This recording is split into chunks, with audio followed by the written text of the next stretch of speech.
Charles Bediako is no longer eligible to play college basketball, and everybody is happy except for Alabama fans and the three teams that lost to them this month. Welcome in to Locked On College Basketball Squad Show, your go-to spot for everything happening on the hardwood, from blue blood battles to bracket busters and everything in between. Join the squad of hoops junkies as we break down the biggest stories with the boldest takes and unfiltered opinions. Because here, we don't hold back. It's the College Basketball Squad Show on the Locked On Podcast Network. Your team every day. What is up, folks? Welcome into the Locked On College Basketball Squad Show. I am your host, Andy Patton, also the host of Locked On College Basketball and Locked On Zags, joined today by a handful of the great Locked On hosts here. We got my co-host for Locked On College Basketball and the host of Locked On Tar Heels, probably feeling still pretty good, Isaac Shade, here with us. We also got Locked On Jayhawks host Derek Johnson, also in a pretty good mood today. Locked On Wildcats host Leaf Tulane, Locked On Cougs Parker Ainsworth, and Locked On Duke JJ Jackson. Thanks for all being here, guys, today. Should be a really fun one. We're going to talk all about this Charles Bediako situation. It feels like it's the only topic we've been covering here, but every time we schedule a squad show, it feels like news breaks on this situation, whether it was Bediako and then the Amari Bailey situation. So now, of course, with the new update that Bediako is now ineligible, we're going to talk about that. We're going to talk about some of the games that happened here on Monday night as we're recording this live. Also, some of the games coming up this week as well. I want to remind you all that today's episode is brought to you by Mazda. Mazda puts the same drive into every detail. Wins define the moment, but putting in the work, that's what defines you. Stay tuned for highlights in this week's Moving the Game Forward segment. There's more to a Mazda because there's more to you. All right, folks, we're going to start here again with this Charles Bediako news. In case you missed this, Charles Bediako was deemed ineligible. I guess more specifically, a judge denied Bediako's motion seeking a preliminary injunction. So after playing on this temporary restraining order for 5 games with Alabama, Bediako now is no longer eligible to play per the NCAA's bylaws. So those 5 games will still count. They're still in the standings. Alabama went 3-2 in those games for what it is worth, but he is no longer going to continue to play for the team. It's been an insane, goofy, wild story to have somebody back in college basketball for such a short period of time. Guys, reaction to this, I know we kind of were waiting for, it felt like half a day of waiting, like when are we going to actually get the announcement about this situation? But there was kind of some rumblings that it was going to go in this direction. Anybody surprised? Anybody thought that Bediako was going to keep getting a chance to play for the rest of the year? I did, only insofar as the NCAA always loses everything in court. But right. I think the thought was the responsible thing to do is exactly what happened. And so I am pleasantly shocked at the result of this thing. And I think that's the good news. Obviously, there's a lot of questions that I'm sure we'll get to about the ramifications of this in terms of legal precedent, in terms of how does the selection committee handle those 5 games, both for Alabama and the teams they played? There's just a lot around it. Anyway, I think I am pleasantly surprised at this result, and with no shade towards Bediako or Alabama. I just think for the good of the sport, this is what had to happen. Shouldn't those games be forfeited, though? Like, in the spirit of, maybe this is just spurned KU fan who, like, in 2018 with Silvio De Sousa playing for getting like $2,000. They ended up having to vacate the Final Four that year. They ended up having to vacate the Big 12 championship, which extended their Big 12 championship streak from 13 straight to 14 straight at the time. And, at the end of the day, like, I don't really care that much, in the same way that, like, I still acknowledge Louisville won the 2013 national championship. Like, I was there. Are they going to refund my Final Four tickets that I had to watch Villanova slaughter me for? If so, then I will say they didn't that year, but, like, they're not going to do that. So I just think that if people are getting penalized in the past for playing ineligible players, like, could you imagine if they did that to Alabama and all of a sudden now they're 13-10 and they're kind of a bubble team? Well, only 13-10 if the committee did it like you're saying, or if they did it like the way you're saying you actually do it, though, Derek, right? They'd probably have trouble with that. I really, though, I echo Isaac's like combination of shock and kind of feelings, because I kind of thought this would happen much later after several more lawsuits and injunctions, and like it'd take longer. I thought it was going to get messier because the one judge was not really the right person or fit because he's a major donor. Like this happened, frankly, quicker than I thought, and that it's only a handful of games might actually be the saving grace. It could have gotten a lot messier to me. Well, that's the surprise for me. Go ahead, JJ. I was just going to say that the surprise for me is how quickly all this happened. That I was definitely expecting, like Parker, this to take much longer before we finally got to a resolution. And the fact that it's just after 5 games, good on this. I'm glad that this is the result that played out and happened. But I just assumed, thinking about court cases in years past and the NCAA in years past, as Isaac said a little bit ago, this would just keep getting pushed further and further back. And that didn't happen. So, hey, I like it.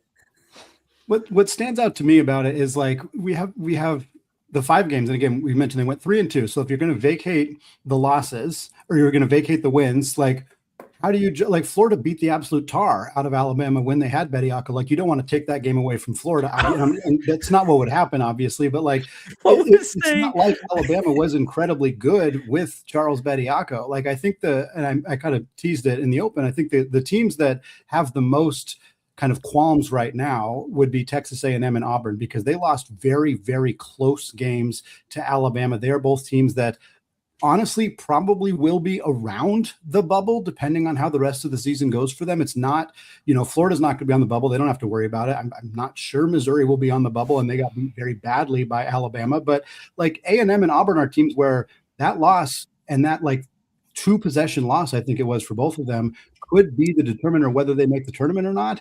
And Alabama's no longer has the player that they had in that game. Like that, I would be furious if A&M's was a 1-possession loss. But shouts to Blackerby for the thousands and thousands of views and the outrage they'll have. Right.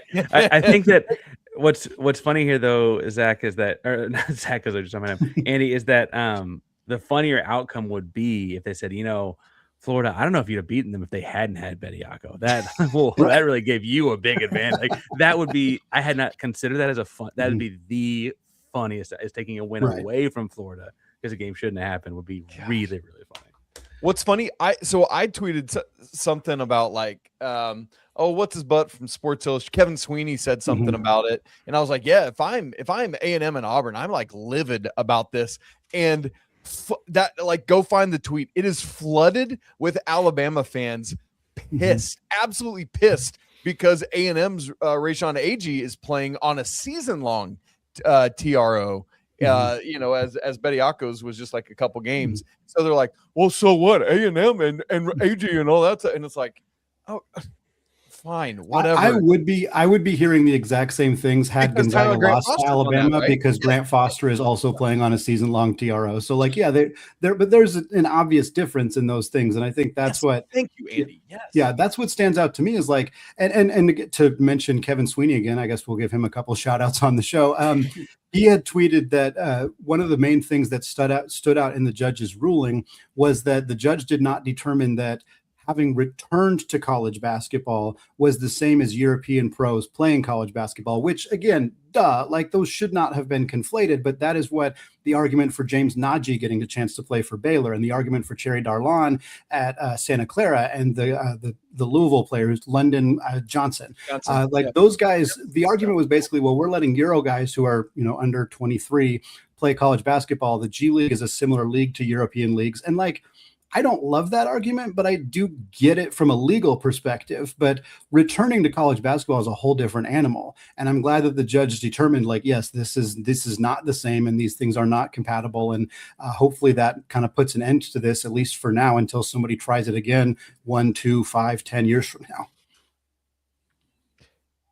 Question is this it?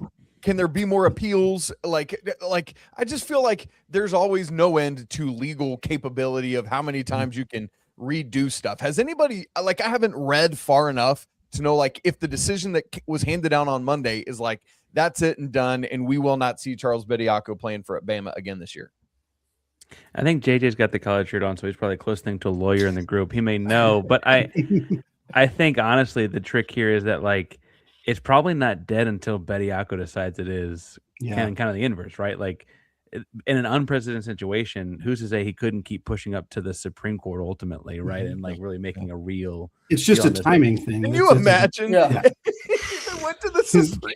Yeah, because if you try to extend it past this year, then Bediako runs into the issue of being outside the 5-year window, which hasn't really been challenged by the NCAA. So I think in that way, it's probably toast. You can appeal, I assume. Again, not a legalese here, but I think you could probably appeal. But again, the timing on that is probably not really worth it for Alabama. But I am curious if they're going to. I'm sure they're gathering their thoughts and trying to decide how to respond. But yeah, I'm curious if there's going to be. I think it like kills the Amari Bailey situation. You know, the player from UCLA was thinking about coming back. Like I think he's.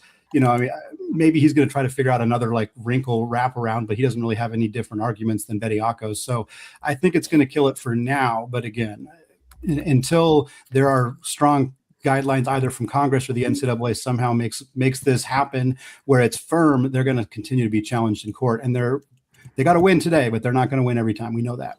JJ. Yeah, that's what I was thinking about, just the Bediako of it all. And again, as an Auburn alum, didn't really love how the game went this past weekend in that respect. But like, is this guy showing up to class still? Like, is he going to try to keep playing this on, or what is his next move now that this college basketball door has been slammed shut in his face once again?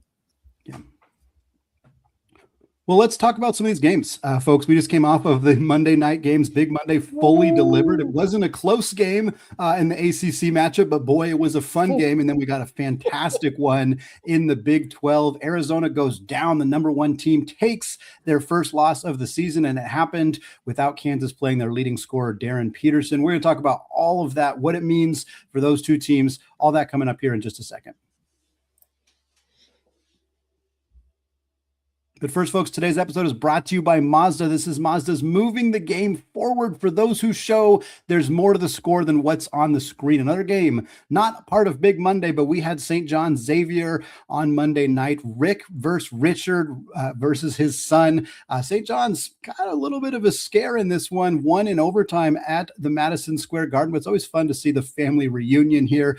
Nice kind of moment between the two coaches after the game. Rick was quite proud of his son, but not proud enough to let him get a W at the Madison Square Garden. Always fun to see those moments. And that kind of reminds us what it really takes to raise the bar. It's that extra work that goes in off the court. It's dialing in every detail, that extra fire, that grit, that never quit attitude. And Mazda put that same passion into every model. Highlights make the reel, but what it took to get there, that's what makes it count. And there's more to a Mazda because there's more to you. Today's episode is also brought to you by Wayfair. Folks, spring cleaning is almost here, and it is the perfect time to reset your routine and refresh your space. If you're spending more time at home, you might as well love the way it looks and feels. And that's why you should turn to Wayfair. It's a one-stop shop for getting your home back on track. From bedding and mattresses to storage solutions for every room, Wayfair makes it easy to start the year fresh. And Wayfair has everything that you need for a full home refresh all in one place. Whether you're updating your living room, organizing your room, or upgrading your work from home setup. Wayfair's huge selection makes it easy to find exactly what works for your style and for your budget. We're doing some touch-ups in our place right now. Some of you might be able to tell in the background here. And Wayfair is going to be instrumental in helping to redesign this space for our family. Shopping is easy, delivery is smooth, and everything arrives exactly as expected, which honestly made getting back into a routine feel a lot more manageable. So get organized, get refreshed, and get back on track for way less. Head to wayfair.com right now to shop all things home. That's wayfair.com. Wayfair, every style, every home. All right, folks, I want to thank all of you for making Locked On College Basketball Squad Show your first listen or watch of the day. Those of you hanging out with us live as well, thank you all for helping to make Locked On the #1 sports podcasting network. All right, we're going to start number 1 at number 9, a top 10 matchup at Fog Allen Fieldhouse on Monday night between Arizona and Kansas. And the first storyline we got out of this game was no Darryn Peterson does not suit up. Derek, we obviously got to talk about the win and the fact that this team kind of circled the wagons. Melvin Council, what an incredible performance. Flory Badunga. But what was your reaction to finding out Peterson wasn't going to suit up? Which is, it's not exactly like this hasn't been a storyline throughout the season, even if this was for a different reason.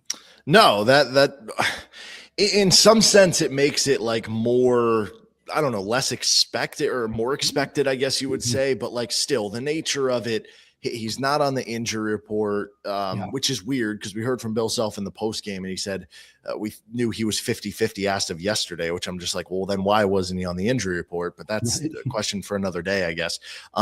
We heard that he was out in some games earlier this year with flu-like symptoms.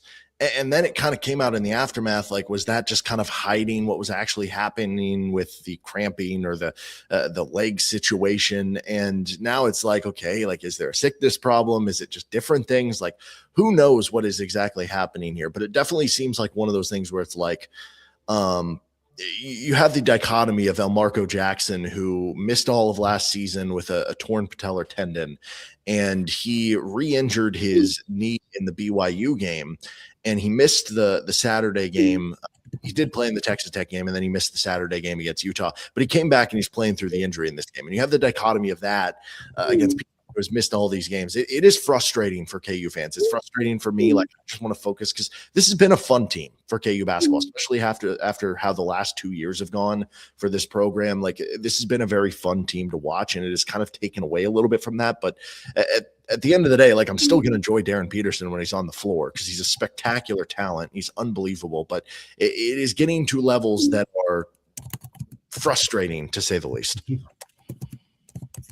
Yeah, I mean, that's what stands out to me is that this has just been such an ongoing story for Kansas this year. The playing in the first half of games, not playing in the second half of games, missing full games, and you know, the late kind of announcements on some of it. But it's certainly notable, and I'm not going to make the argument, and I doubt Derek or anybody else is going to make this argument that Kansas is better without Darryn Peterson, but gosh, they've won some of their best games without him on the floor. This win, obviously, over the number one team in the country, and yes, it was at home. That helps. They beat Tennessee back in Las Vegas without Darryn Peterson as well. Their other best win, at least according to the KenPom rankings, is Iowa State, and Peterson did play in that game, although it wasn't exactly one of his strongest performances. So I don't think that that's Darryn Peterson is hurting the team. That's a ridiculous, I think, sentiment, but it's very impressive what somebody like, again, Melvin Council in particular, what he's able to do on short notice. If this truly was hey, he found out right before the game that, you know, he was going to take on a much bigger role offensively without Darryn Peterson, that just strikes me as something that, is really impressive for this team to be able to do. But Leaf, I will toss to you a little bit. I wonder if there's an element of like, I don't think this was the intention for Kansas, but if there's an element of like, Tommy and Arizona not being fully prepared because they were caught off guard by the fact that a lot of their game plan defensively probably came around defending Peterson and expecting him to play the role that, you know, Council ended up playing. Do you think that played into this at all? Well, I do think that the scouting report obviously changes, and you got to, you know, panic and 15 minutes before the game change who's guarding whom and some of the coverages. But I don't think it actually cost them an opportunity to win. Like, Darryn Peterson was out. Like, that's the real deal story, is like the guy who can score 40 any given night didn't play.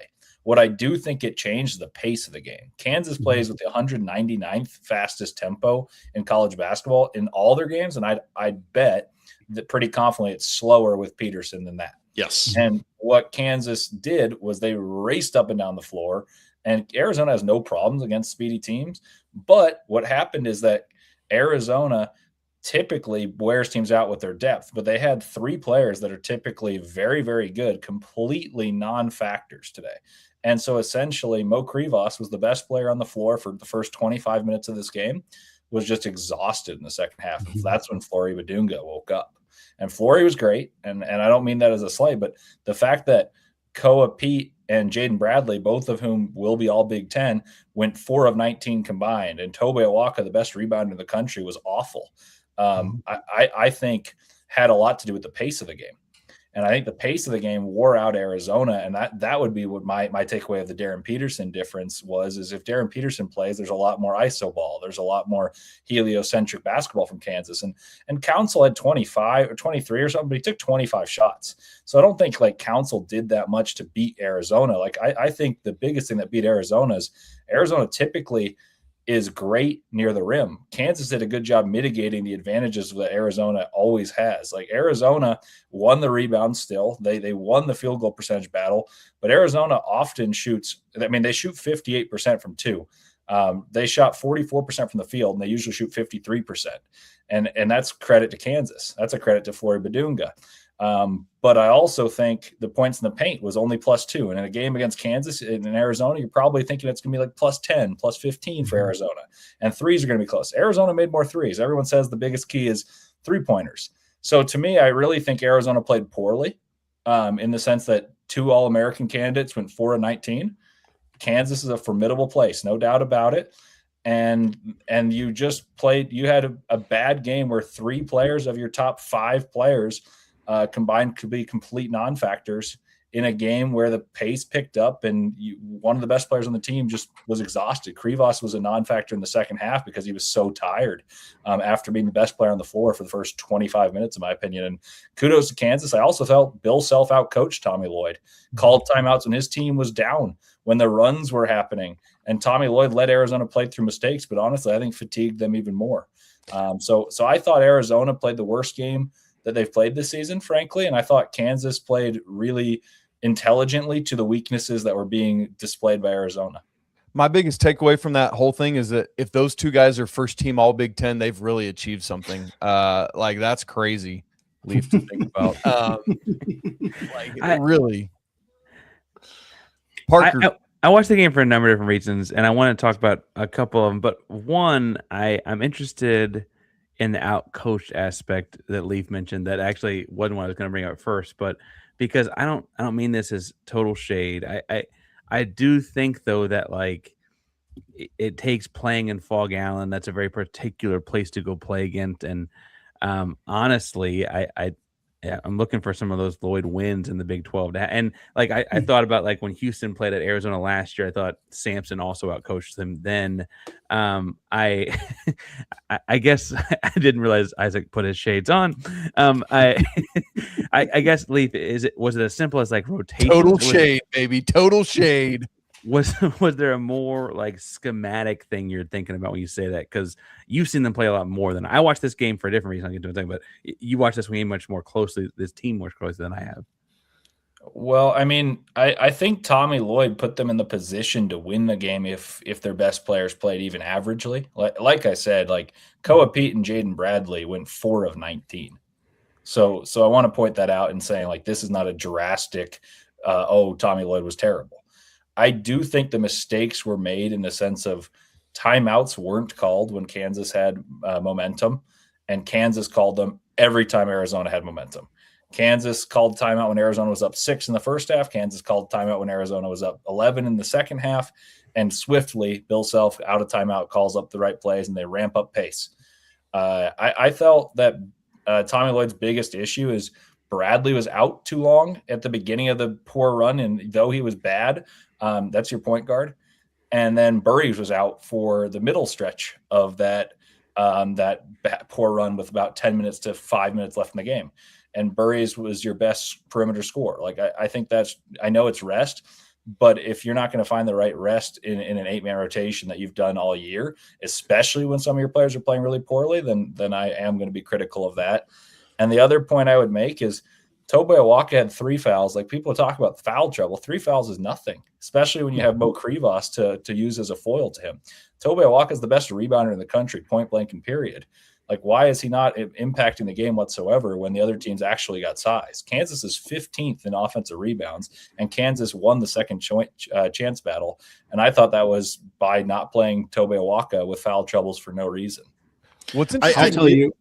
Well, what I think is crazy too of this game and everything you're talking about with Arizona being worn out is KU basically played a 6-man rotation. They only played 8 guys. Paul Mbia played 2 minutes. Cole Rosario was in there for a cup of coffee. It was really a 6-man rotation, and Trey White struggled. Trey White's been one of KU's best players. He goes 1 of 6 from the floor. And like you said, Melvin Council, 25 shots to get to the 23. It felt like with Council to me, every shot he made was an important shot. And so it felt like a bigger 6 of 25 than it probably was. But that's just what it would. And we were talking about this off air before. Like, I mean, I certainly thought the way that Arizona was going to lose the game this year was the other team was going to get hot from 3 and that they were just going to, Arizona wasn't going to take as many and it was going to be a math problem. But KU got outshot by Arizona from 3 in this game. And that just kind of blows my mind. One of the interesting things to me here is it felt like similar to like Duke in the ACC. Now that Arizona, it's felt like Arizona is far and away above everyone else. But with this result, Arizona's just a half game up on Houston, a game up on Kansas, a game and a half on Iowa State, Texas Tech a little further back. But I feel like this really brings the Big 12 play. It brings the Big 12 top of it into play. And man, we got a lot of basketball left, fellas, before this thing wraps up. Gonna be really interesting. Yeah, it's that was what I was going to say too, is like the Big 12, like it gets bunched up really, really fast at this point. And I want to get into kind of which of those teams are how we're feeling about them being legitimate contenders this year, which ones maybe we're not as confident about. But before we do that, I do really want to talk about Mikel Brown and the performance that he had in the first game of the Big Monday. It was Louisville, NC State, and Isaac and I, when we previewed this game, we kind of thought, maybe NC State will be ranked, maybe they'll be in that conversation. Louisville was 24, NC State stayed unranked, and that's going to continue to be the case because Louisville beat the absolute pants off of them in this game, scored 118 points against NC State, and 45 of those points came from Mikel Brown. And for those of you who are following like NBA draft or following this freshman class, it feels like every time we're always talking about the big three. We're talking about Caleb Wilson and Kingston Flemings and Keaton Wagler. And then the guys that kind of dipped down a little bit have been surging. Nate Oats has been surging for Tennessee. And now Mikel Brown, who everybody's been criticizing his 3-point shooting, he goes out and knocks down 10 of them, resets the ACC freshman scoring record set by Cooper Flagg last year. Just an incredible performance and a reminder, hey, I'm still here and I can still do this. It was quite a showing from him. It was one of those games where you want to refresh the final score and make sure your eyes are actually reading what you're seeing, to score that many points in a conference game. My word. But it just goes to show the type of player that Brown is. And, in a couple of the big games, the first one against Duke, he wasn't able to go for Louisville. And then in the second one, did not play that well at all. Dame Sarr kind of had him locked up for the majority of the night. But NC State's been riding a lot of momentum, and they got absolutely humbled in a game like this, going on the road in conference play. So shouts to this freshman class, man, and Mikel Brown Jr. saying, talk about me a little bit more when you've got a big Monday performance like that. On a night that KU had a big win, I just want to throw in there that Melvin Council held Mikel Brown to 2 of 15 in an exhibition game. So what's funny to me about this game is poor Ryan Conwell drops 31 and is an absolute footnote, right? Like on 10 of 14. 10 of 14. The funny thing is, the final score of this basketball game was NC State 77, Mikel Brown and Ryan Conwell 76. Like that was the final score of this game. How about this? Louisville scores 118 and only 2 players got into double figures. Like that is insanity, dudes. Crazy. But here's the big picture thing about Louisville, y'all. I was hanging out on Locked On ACC with Dono and KG earlier today, and one of the things I said to them was Louisville and we didn't know that it would be this, but I said any given night Louisville can do exactly what they did tonight. You just cross your fingers that you're not the team that gets bombed on, and unfortunately for NC State tonight, they were that, and now the ACC is wondering if they need to retroactively take Quadir Copeland's Player of the Week award back because good grief. I'm not buying that Shade or JJ are saying, woe is me about NC State at all. You're enjoying this way more than you're letting both of you are. It's beautiful. It's beautiful. Shade wants to take back Copeland's ACC Player of the Week award. He's clearly enjoying this, as he should be. Let's talk about. We need a segment called "Throwing Shade." Let's go. That sounds like a whole podcast. We've been doing this for 3 years, and we haven't thought of throwing shade. I'm a little disappointed in us. What are we doing? We suck at podcasting, apparently. I don't know. Guys, 4 of the top 5 teams in the college basketball went down in the last 4 days, which is kind of insane in a season where we've been talking about, there's so much dominance at the top, and yet we saw Arizona go down about an hour ago. We saw Duke go down. We saw Illinois go down. We saw UConn go down. Like we have seen the top teams crumble. And what I want to talk about now is which of those teams are legit contenders, which of those teams maybe we're actually pretenders. And we're going to get into that to close out the show coming up here in just a second.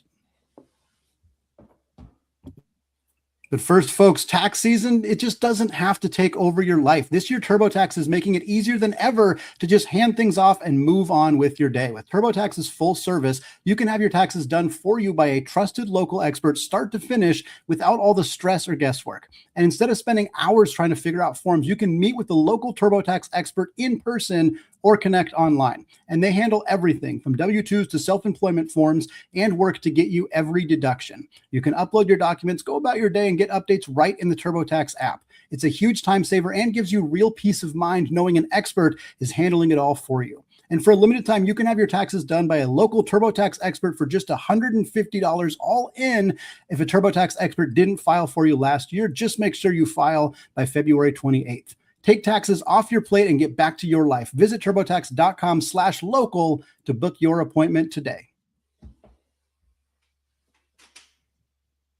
All right, folks, closing out the show, continuing the conversation here, we got to talk about some of these top 5 teams, because again, that's one of the biggest storylines that we have heard time and time again during the season is like there's this clear kind of delineation at the top of college basketball. And I know Isaac and I talked about it recently because and I think this is where we start. One of the teams that wasn't in that conversation that we thought, well, maybe this is a team that belongs in that conversation was the Houston Cougars. And Houston, again, we'll talk about the teams that lost, but Houston, one of the teams that did not lose. I swear. Did not lose. They went to the Marriott Center, got a win over BYU, which if we had more time, I'd want to talk about the fact that BYU hasn't really beaten anybody good this year, but I don't know if we'll get to that yet. But Houston gets a W there. They're now up to number 3 in the AP poll. And Parker, did you feel like Houston was maybe getting a little bit underappreciated, underranked, under-discussed this season? And kind of where are you at with this team, especially with so many freshmen kind of helping to drive the ship for this group? Yeah, my comment section, I both kind of thought there was a little bit of undervaluing there. They're a little bit louder about it, though. And I think that what's interesting about Houston is actually what people forget about a year ago. And I've been kind of tracking this for about a month now.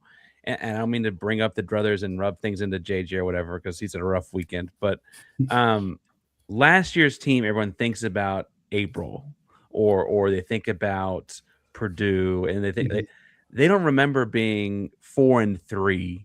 They remember being 35-5. Right. And like the way that team grew and changed and like developed over the course of the season, this team's actually hit every benchmark faster and has actually been further along. This year's team actually on paper is doing all those things better. And 2 of their 5 stars are freshmen. 4 of the guys in their 8-man rotation are first year on the floor guys for Houston. It really is a team that is ahead of schedule in a lot of ways. Now, they could lose to Purdue by 2 points last year, and doesn't matter, right? Like I understand there's a lot of randomness in the 1-game samples that are a college basketball tournament. I'm not saying they're going to national championship, but I'm saying they're absolutely good enough to. And it felt like beating BYU was the first time people kind of admitted that. Even when they beat Tech, I was like, yeah, but Kingston Flemings kind of did the comeback thing, and like that kind of got written off a little bit. And I think that, obviously the Big 12 was a gauntlet. We play both guys on the screen right here in the span of like 6 days. It's going to be crazy to see it all play out. But this team is very strong, and I think that being number 3 in the country after a weekend and win over BYU, even if they hadn't beat anyone, including the allegations, as Andy points out, I think that's a appropriate fitting given the season that they're having so far. I also have tried to drive people home and now it finally looks obvious. They're in the driver's seat in the Big 12 if they won it again, right? They've won it 2 years in a row.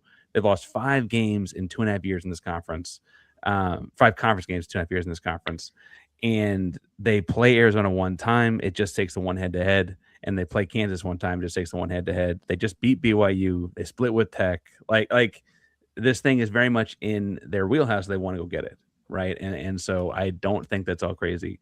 On a Big 12 thing, though, can I ask Derek a question? Because I actually think on Twitter I just saw, this might be my own tweet, what the illness that Darryn Peterson might have had. And I heard it was the Burry Scurries, where he is running away from potential problems. And I want to ask Derek, as someone who's got strong defensive guards, oh no, is this really the kind of thing where like agents and draft stock, and this could be a rough game, so we're not playing in it? Like, how much of that are you giving any credence to? Because I don't mean to bring down. You had a great night tonight. You don't need it necessarily. Black lung pop. Are you trying to imply that if Kansas wasn't wearing white uniforms, he might have played? At least the shorts, yeah. Kansas State has showed us you don't have to match your shorts anymore. That's right.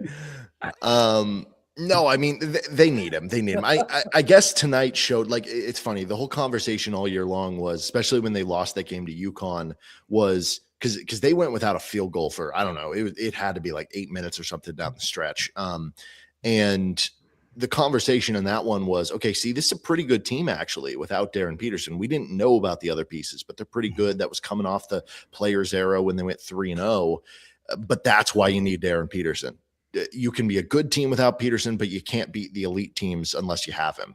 And that's the crazy thing about tonight, is you showed you can still beat an elite team without him. Now, the question becomes, would you be able to beat an elite team away from home? Would you be able to beat an elite team without the aid of Allen Fieldhouse without him? And that's where I would be like, okay, like you go back just to earlier last week against Texas Tech. They don't win that game without him making those late threes against Texas Tech. So I still do think they need him, but it clearly continues to further the point that I think this was an underrated roster build by Bill Self in the offseason. And you had a lot of underrated pieces that this is actually a pretty darn good team. I feel like Darryn Peterson, it's maybe he's playing checkers, or he's playing chess whenever he's playing checkers. And he's like, I want everybody to know that this team, my team, is good without me. So I'm going to sit out the tough games. They're going to prove it. And then I'm going to join the team for the easier games and just dominate in those games. And it's been working for him. Like you said, he did win the Texas Tech game for him. I was covering that game. I was watching it. But he took like 18 and a half minutes of the second half pretty much off before he hit those 2 threes at the end of the game and said, okay, now which like was cold blooded. Like the fact that he was able to do that was extremely impressive. But it does lead kind of into that conversation, Derek, and you did touch on it already. Like Kansas is a legit team at this point, a legit contender. I mean, a 5-loss team, they've been very good. I think Bill Self's going to start to get some serious love for Coach of the Year, which is not a conversation I thought we'd be having, but he's been fantastic. He's made the adjustments like Leaf talked about. And this team looks, in a league that's so deep and so good, they look very, very legit. Like they could be a team that's in that Elite Eight, Final Four, a national championship contention, I think, depending on what happens with Peterson. But I'm fully on board with where this team can get from a ceiling perspective. I do think you give Coach. I mean, obviously the Houston guys are like, just teams that are really good every year, like the Samson Cougs or whatever, right? There's got to be something to know about, and I don't mean to keep digging at it, where like you're winning with kind of two different teams. Like you're kind of coaching two different teams, and they're both frankly pretty good. Now, one I think is better than the other, but both teams are pretty good, and he's coaching the both of them, and that has to weigh for or account for something. Now, if he loses a handful of conference games, I don't know if you can give it to the guy who comes in fourth, and the Big 12 is the kind of guy where good teams and coaches are going to come in fourth, right? So there's some of that too. Let's talk Arizona. We'll go back. I swear we don't only want to talk Big 12, but the main question I have at this point about Arizona is, fair enough. The main question I have about Arizona is, should they still be number one? I mean, obviously we don't know the rest of the results this week, and certainly if Michigan loses and things like that, it changes. But like, there's an argument that Arizona is still the number one team in the country, even after losing this game. I mean, it's a 4-point loss. It's on the road. It's against a very good, top 10 Kansas team. There's no requirement. You don't even have to keep selling it. Yes, of course they're still the number one team. It's dumb to think. They're still why do we do this? Why? Like, I can understand, like, at some point the losses do have to matter, but like we go into the season and we'll drop a team for losing their first game, and it's like, did you expect them to be undefeated? Because we haven't seen that in 40 years, So why are we going to drop it? Like, I'm cool giving a team a pass for their first loss. Yeah, I'd rather lose to Kansas at Kansas than lose at home to Wisconsin. Yes, right. I mean, I don't think it's particularly close. In the case of Parker, like they have 2 losses, and I would be comfortable saying like, okay, Houston and Michigan can duke it out for 2, more comfortable than Michigan usurping Arizona for losing to Kansas at Kansas.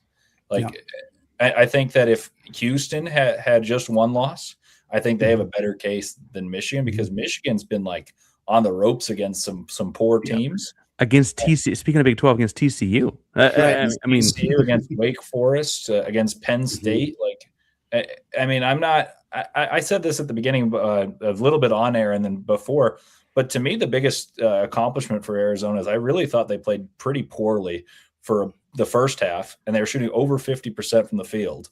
Mhm. And I mentioned how poorly two of their best players, like their presumptive best two players preseason. If I asked any of you guys who are the best two players on this team, it would be Pete and Bradley. Those guys went 4-19. I don't think the team played pretty well or very well at all. And I wrote that in my notes. And I said this in my postcast.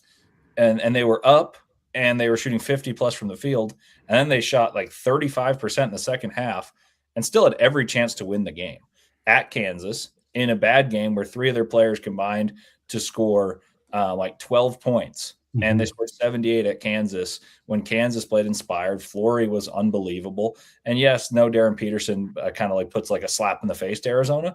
But I do think it changed the tenor of the game, which actually wore Arizona out in a unique way. And so if you're going to penalize the team for losing at Kansas, which every team that's been ranked higher than Kansas at Kansas has lost, I don't see the point of the ranking system. I'm not even like saying that to protect Arizona's brand. I don't really care if they fall to 2. But I think it would be a stupid like reason for the justice for Michigan. Like I don't see any like basis behind it. JJ, Isaac, Duke, North Carolina, what do you guys think about your teams in terms of being like legitimate contenders? I know obviously Duke has been in that top 5 conversation throughout the year.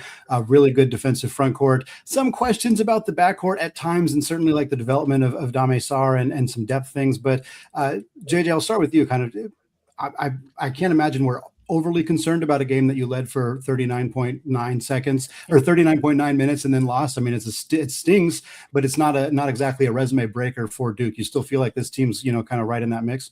JJ, can I ask it to you this way? I've been meaning to ask you this and I keep forgetting. I keep meaning to text you this. Okay. I feel like this Duke team is not like as talented as last year's Duke team. Not quite as good, but they're succeeding seemingly at a higher level. Why is that?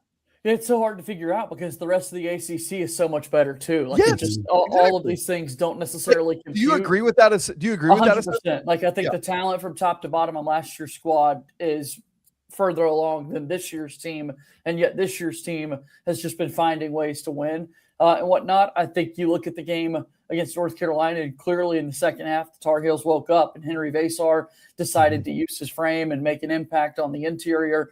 It helped that, for somehow, some way, North Carolina committed just one single foul in the second half, and Duke shot 0 free throws, because that is something that we're used to seeing in college basketball. It's so sad when the whistle doesn't go your way. It just, boo-hoo, that's how I was feeling. And there were shots that Isaiah Evans certainly wants to have back. There were shots in the first half that I love Dame Sarr. He's continuing to progress game by game by game. But my brother, please look down at the 3-point line and make sure your toes aren't on it when you're open in the corner. Twice in the Carolina game. It's happened a few times earlier in the season. I don't know if he's making the European adjustment and trying to figure. I don't know what's going on there.